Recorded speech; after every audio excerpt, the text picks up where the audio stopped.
plan large au petit matin sur le quartier gris d'une ville moyenne française, sous un ciel laiteux de fin de mois, avec en surimpression un bandeau télévisé. L'Union européenne débloque plusieurs milliards d'euros d'aide internationale. La voix off, posée, commente pendant que des images d'archives montrent des dirigeants serrant des mains devant des drapeaux bleus aux étoiles dorées. Pendant que l'Europe envoie des milliards à l'étranger, loin d'ici, dans les tours de verre et les salles de conférence, une autre réalité se joue au bas des immeubles. Le son des flashs des photographes claque, des applaudissements résonnent, puis la musique se coupe brusquement. On ne garde plus que la phrase d'un responsable politique, extraite d'un discours. C'est un effort indispensable, une question de solidarité mondiale, qui résonne encore alors que l'image commence à glisser vers une rue banale de banlieue. Entre ces images officielles et les rues anonymes, le contraste devient plus visible. D'un côté, les annonces chiffrées, les engagements répétés, les décisions prises à grande échelle. De l'autre, des vies quotidiennes qui ne perçoivent ces milliards qu'à travers des écrans. Les chiffres s'accumulent, se succèdent, mais restent abstraits pour ceux qui comptent chaque dépense au centime près. La caméra insiste sur ces visages anonymes, croisés au hasard, qui avancent sans regarder ces annonces, comme si deux réalités coexistaient sans jamais vraiment se rencontrer. Le bruit des flashs disparaît complètement, laissant place aux sons ordinaires d'une rue. Un bus qui passe, une porte qui claque, un pas pressé sur le trottoir. La phrase politique semble alors suspendue dans le vide, déconnectée de ce qui se joue quelques mètres plus bas. Intérieur jour, lumière froide d'hiver, filtrant à travers des volets entr'ouverts dans un petit salon aux murs légèrement jaunis, où un canapé usé fait face à une table basse encombrée de jouets et de factures.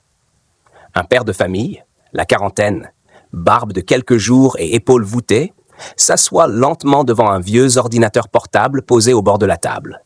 Derrière lui, on entend au loin le dessin animé de ses enfants qui jouent dans la chambre. La caméra se rapproche de ses mains abîmées par un travail manuel, tremblant légèrement alors qu'il saisit son mot de passe sur le clavier. « Je le fais toujours en fin de mois, en espérant, je sais pas. Un miracle », murmure-t-il à mi-voix sans quitter l'écran des yeux. Le tic-tac d'une horloge murale se fait entendre, amplifiant le silence tendu qui règne dans la pièce. Sur la table, les factures sont empilées sans ordre réel. Électricité, assurance, crédit, chacune marquée par une date, un montant, une échéance. Le père jette parfois un regard rapide vers cette pile, comme pour évaluer silencieusement ce qui peut attendre et ce qui ne peut plus. Le bruit lointain du dessin animé contraste avec cette tension invisible, comme deux mondes qui cohabitent dans le même espace sans se toucher. Il tape son mot de passe une seconde fois, hésite un instant avant de valider, comme si ce simple geste pouvait retarder ce qu'il redoute déjà de voir apparaître à l'écran. Gros plan sur l'écran de l'ordinateur, éclairant son visage d'une lumière bleutée légèrement crue, tandis que s'affiche le solde de son compte bancaire. Un chiffre en rouge, précédé d'un signe moins. Ses yeux parcourent lentement les dernières opérations. Prélèvement EDF, course, remboursement de crédit, puis s'arrête sur la ligne loyer. Programmé pour la semaine suivante. Un petit pictogramme d'alerte apparaît à côté.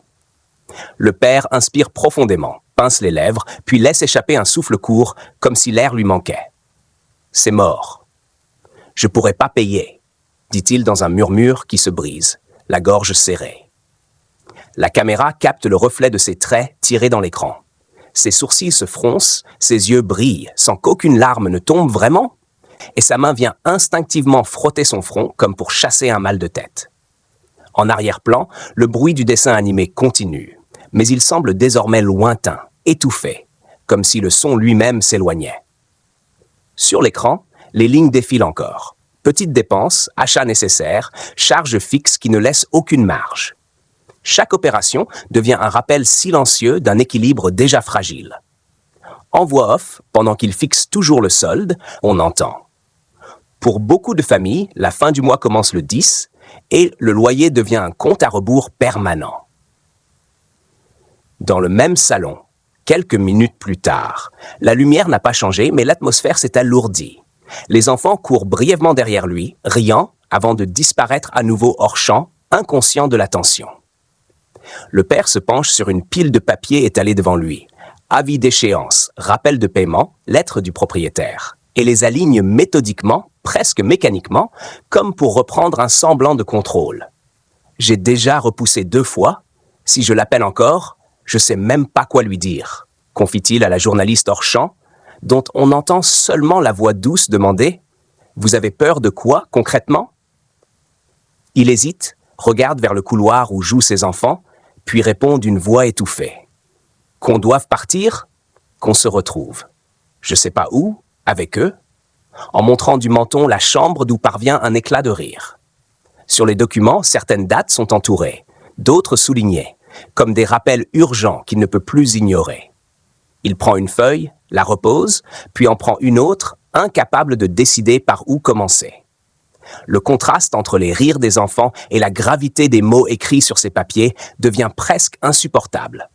Le son d'une publicité radio, vantant la solidarité européenne, en toile de fond sur un poste oublié dans la cuisine, se mélange discrètement à ce moment, créant un contraste amer.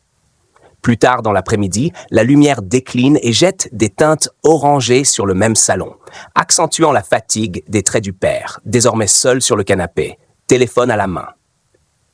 Il tourne et retourne l'appareil entre ses doigts, l'écran allumé sur le numéro du propriétaire, sans oser appuyer sur « Appeler », son genou tressaillant nerveusement. Chaque coup de fil, c'est comme « Avouer que j'ai raté, que j'y arrive pas », explique-t-il, le regard dans le vide pendant que la caméra demeure fixe, laissant le silence s'installer.